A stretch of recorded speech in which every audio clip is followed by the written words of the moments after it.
Just 2 days away from a big rivalry game in Syracuse. We're going to look at BC, who has to get a big win here, and it's the perfect game for them to do that. I'll explain why on today's show. You are Locked On Boston College, your daily podcast on the Boston College Eagles, part of the Locked On Podcast Network, your team every day.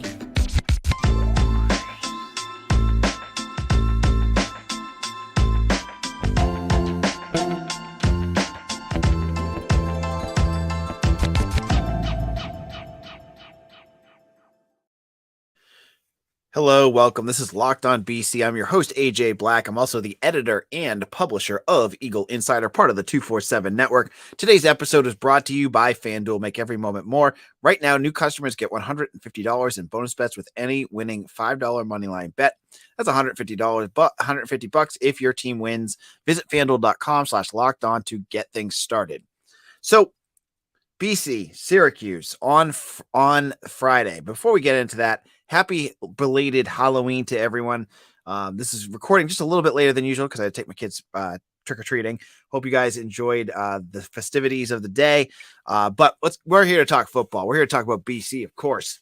And let's look at Friday's game. It's a Friday night game in Syracuse at the Dome. I honestly don't even remember the name of the dome. It's Carrier Dome, but now it was Carrier Dome, but now it's some company. I don't know. But this game is setting up to be, it should be favored by BC. Now, on Monday's show, I told you that Circa had BC favored. Every other betting book, and you guys all made sure I knew about this, had BC as an underdog by 3 points. Makes sense. They're on the road. They only beat, UConn by 7 points. But let's just take a step back and look at the two teams. BC has won 4 games in a row. They beat Virginia, Army, Georgia Tech, and UConn. Syracuse is on a 4-game losing streak. Yes, many of those games, all those games are against some of the better schools in the ACC. Clemson, Virginia Tech, UNC. I'm pulling it up right now because I just had it and lost it. Clemson, UNC, Florida State, and Virginia Tech. But my question is, when I look at this team, I look at a team that BC should be able to beat. They've allowed 24 points per game. They're close in terms of how they've been playing everything.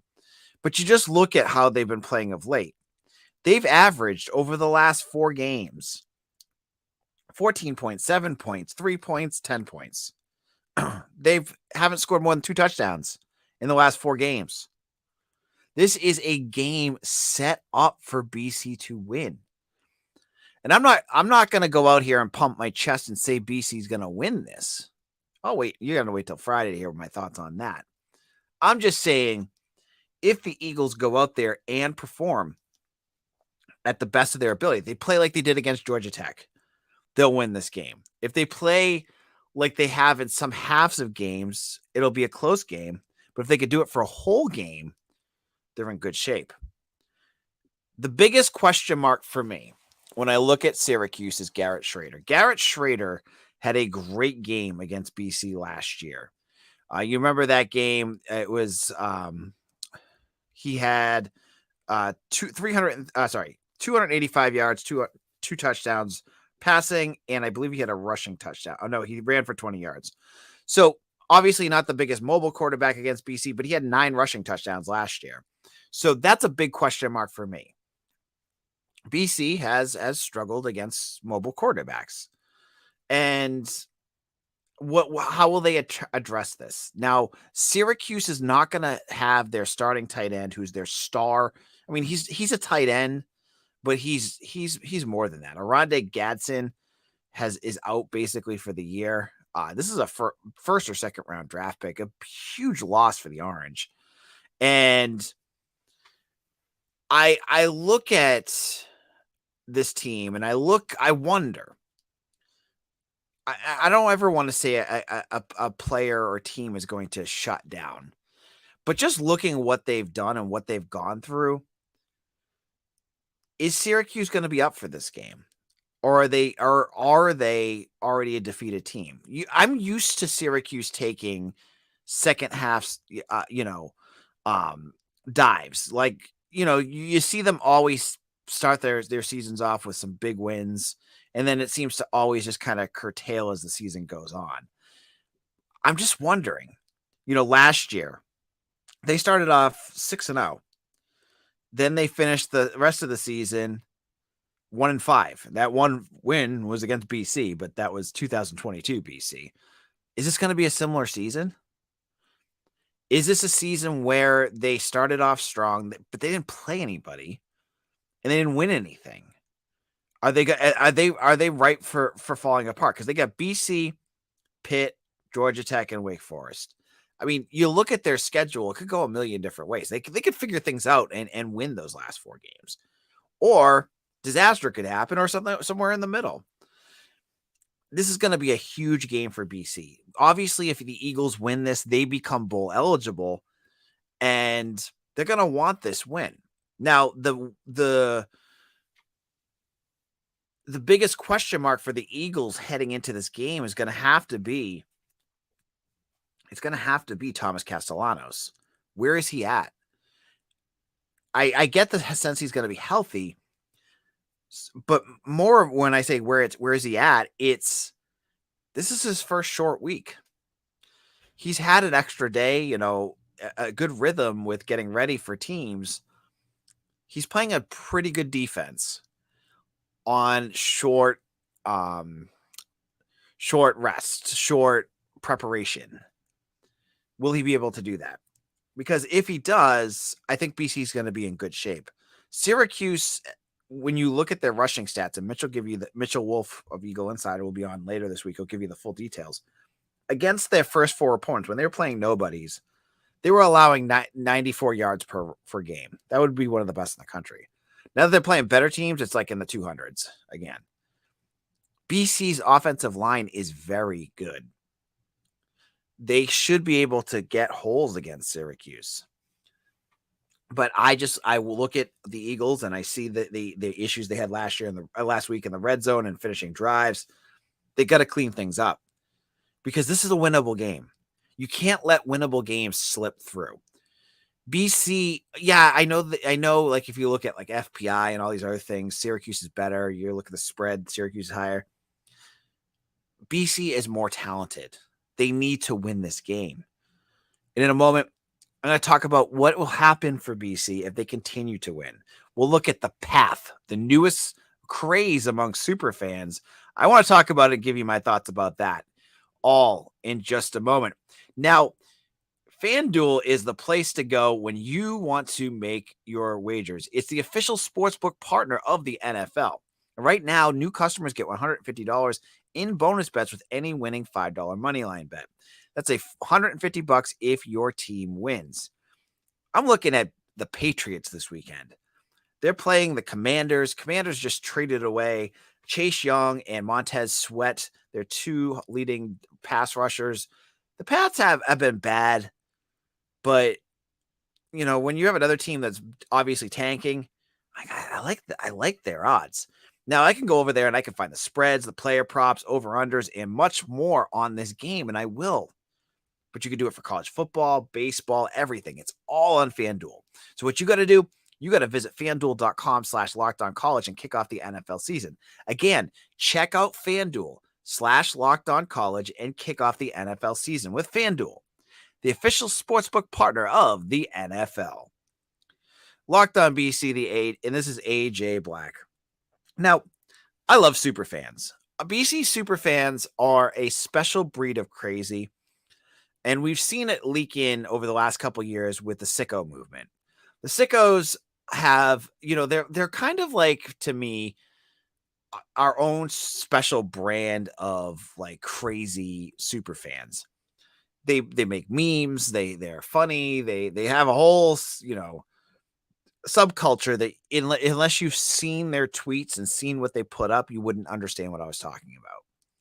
But one of those members, Halfley's Troop on Twitter, has created his own little movement for football, and it's titled the hashtag the path. The path is not just any path, it's the path to the ACC Championship. And right now for Boston College football, it's a path that is still open. Remember, the Atlantic and Coastal divisions are dead. And this is a perfect year for a team like BC to go up and grab those rings and get their chance to get in. Because otherwise, if this was back in the old system, Florida State would be running away, and they probably would have clinched it by now. They're not going anywhere. It's that second spot, and that second spot looks really juicy. So the Halfley's troops and a lot of the same people who are the sickos have created memes. They had one I loved with Thomas Castellanos dressed like Omar from The Wire. With TC is coming, hashtag the path. And this term, the path, has been getting very viral to the point where we saw Thomas Castellanos use it on a tweet earlier today. So let's look at the path. Look at what these guys have cooked up for BC to get to this bowl. They need to, and if you're on on YouTube, you can read it along with me. This is from Halfley's Troops Twitter page. They have to win out their last 4 games. They got to beat Syracuse, Pitt, Virginia Tech, Miami. Is that impossible? Absolutely not. Is it likely? I'm going to be a little bit more skeptical and say probably not. But hey, we're having fun here. We're being positive. That's one thing to look at. What else has to happen if BC wins all 4 games? UNC needs to lose one more game. They've already lost one. They needed last week. They put up their path last week. UNC needed to lose 2. They just need to lose. They lost to Georgia Tech, so that's 1. They need to lose to either Duke, Clemson, or NC State. Doesn't seem completely unreasonable to me that they would drop one of those games. UNC has played down every year with Mac Brown there, and they lose something stupid every year. Duke is a perfect game for them to lose because Duke has played really good defense. But I don't think you want Duke to be that team. A team like Clemson would be perfect because I'll explain why in just a moment, why you want Duke to win that game. Lose that game. Louisville needs to lose 2 more games. This is where things get a little bit more hairy. They've got to lose to either Virginia Tech, Virginia, and Miami. Again, not completely out of the realm of possibilities. Virginia Tech is playing very, very well. Miami, it's Miami. They're okay. And Virginia has been shocked the world last week. Could happen. Out of all of these, definitely the least likely, and with BC probably winning all 4 right behind it. Finally, Duke has to lose 2 more games. They've already lost to Louisville. They need to lose to either UNC, Wake Forest, Virginia, or Pitt. A combination of 2 there. I could see them losing to UNC. Wake Forest, who knows? Virginia, who knows? So I love this because it's possible. Do I think it'll happen? Absolutely not. But you know what? That's not the point of all this. The point is we're in November now, and we can talk about this as a potential. Last year in November, all we were talking about was a vocal group of fans who just wanted Halfley gone and getting the season to end. Funny story. Another Syracuse podcast had reached out to Mitch, asking him to be on to talk about the fight at Syracuse and BC last year. I don't even remember that. That whole end of that last season, basically after BC beats NC State, was a complete blur because it just felt like I just wanted the season to end. But that's not where BC is now. These games are meaningful. Every game is meaningful. And the fact that that is where things are at now is positive. The fact that they're not going to make the ACC Championship Game unless something really weird, as they point out, happens. You really got to have like 8 different things happen for this to work. But even if with that, regardless of that, the fact that you're looking at potentially 8 wins, 9 wins if things go crazy well, 7 wins. 7 wins is what many people picked BC to win. They were very positive about this upcoming season. After everything that happened with NIU, with the getting blown out by Louisville, blowing the game against Florida State. The fact that we are now talking about ending the season with the wins that you expected to have, that's cool. So this is why I talked about at the beginning of the show, just beating Syracuse is you're looking at something after that of something positive. You just win 2 of those games and all of a sudden you have your 8 wins and you're looking at a season that you never expected. But of course, so much has to happen. I'm just saying right now, BC football seems to be back a little bit. There's a little swagger back, and it's Olanos who masks a lot of issues that BC has. And when he has his struggles, it shows it again. But even regardless, it's showing something. We're not in November just, counting down the weeks to the season end so we can figure out what the hell's going on with our program. We're looking at something fun. It's something positive. Isn't positive what having fun and watching college football? Isn't that what we all want? Maybe. I think a lot of us like being miserable. I think it's been part of our beaten into us, right? Well, anyways, that was my thought on the path. But I love that the fans are getting into that. It's fun. There's other guys out there. Pino's lover. He has some great, his Photoshops are great. They're not the best, technically, but he got some great ones. I think he was the one that did the Omar one I mentioned earlier, but go check it out. It's just fun. It's fun to have those conversations and look at things and be like, hey, this could happen. Because I remember, 2008?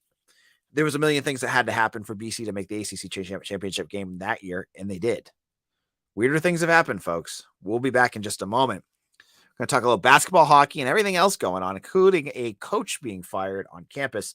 We'll get into all of that in just a moment. Now, let me tell you about eBay Motors. eBay is the best place to go for your ride or die because passion, drive, and patience, it's what brings home the winning trophy, and it's what keeps your ride or die alive. eBay Motors has everything you need to maintain your vehicle and level it up to peak performance. From superchargers, roof racks, exhaust kits, LED headlights, and more, whether you're into speed, power, or style, eBay Motors has got you covered.